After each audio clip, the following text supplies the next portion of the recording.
allontanati! Non me la faccio più! Senti cosa faccio? Si allontani. La prossima volta mi allontani Si allontani perché Sì, si allontana, ma voi! si allontani, sapete per cosa favore fate? si allontani. O loro o noi! Oggi ne sono arrivati 29 da provincia della Sicilia e verranno trasferiti nella parrocchia di Ponzano gestita da Donaldo.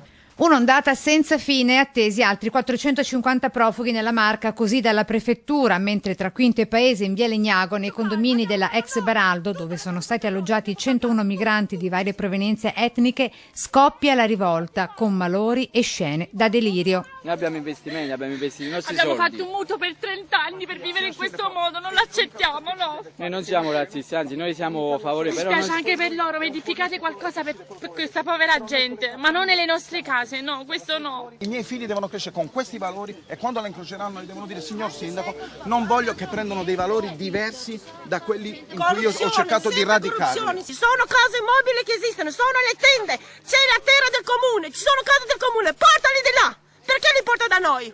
Perché in queste residenze? Adesso qua sarà piena di loro, cioè, ma non che siano inferiori a noi, ma questo è un ambiente nostro, cioè, noi paghiamo tanto qua, noi non è che viviamo nel Bronx, qua si pagano spese condominiali altissime. E parliamoci onestamente, nel momento in cui vado a fare un investimento per la vita cerco il meglio per me e per la mia famiglia. Tutto questo con i migranti attoniti alla finestra. Le istituzioni non si stanno comportando in maniera adeguata.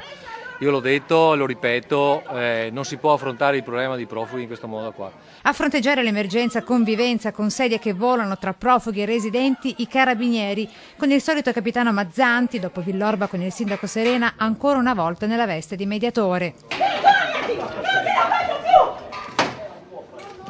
Senti cosa faccio? Si allontani.